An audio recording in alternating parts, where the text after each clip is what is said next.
Ko govorimo o tremi, ponavadi najprej pomislimo na njene negativne učinke. Pozabljamo pa, da je lahko trema tudi nekaj pozitivnega, če jo seveda uporabimo kot motivacijo, da iz sebe izvabimo svoje najboljše sposobnosti. Trema je pravzaprav odziv na grožnjo, fizično ali čustveno oziroma psihološko. Grožnja je lahko resnična ali namišljena.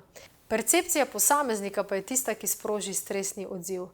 Aktivira se avtonomni živčni sistem in sprostijo se kortizol, adrenalin in tudi drugi hormoni, ki povzročijo povečan srčni utrip, pospešeno dihanje in tudi visok krvni tlak.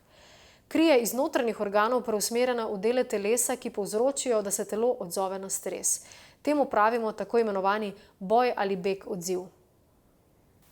Včasih se v nekaterih situacijah res počutimo ogroženi, ampak takrat nam ni potrebno pobegniti, pa tudi se nam ni treba bojevati s komorkoli zunaj sebe. Ponavadi gre za boj znotraj nas, z našimi čustvi, z našimi občutki. Ampak takrat pa lahko tudi ugotovite, da se vam v tem trenutku, v tem stanju tudi dvigne koncentracija uma in hkrati postanete bolj budni.